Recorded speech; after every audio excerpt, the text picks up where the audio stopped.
আমি একটা ভাটাতে আসছি। আপনারা দেখছেন এসএসবি ভাটা। তো ভাটার নাম আর কি এটা।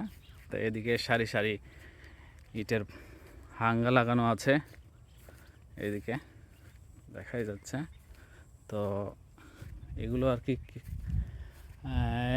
বের করে নিয়েছে চেম্বার থেকে। তো চলুন চেম্বার দেখাই আপনাদেরকে।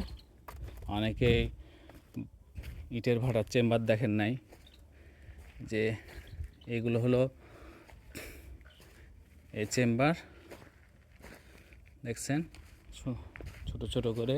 আর ইট যখন বসানো হয়, ইট বসানোর পরে আর কি পুরোটাই উপর দিক যেটা আছে পুরোটা একবারে ঢাকা থাকে, যে নিচ দিয়ে এগুলো আগুনের ব্যবস্থা।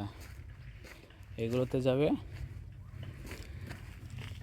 এই যে আপনার এদিক দিয়ে এখানে আগুন দেওয়ার জন্য উপরে ইট সাজানো থাকে।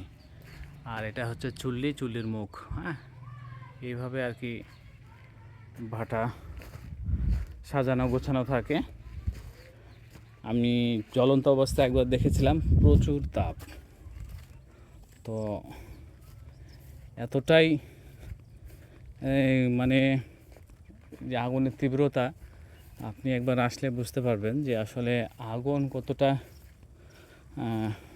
পাওয়ারফুল হয়। মানে এমনিতে আমরা চুলোর কাছে যে আগুনটা আমরা দেখি আর এই ভাটার আগুন বহু তফাৎ। তো এই হচ্ছে ইটের ভাটা।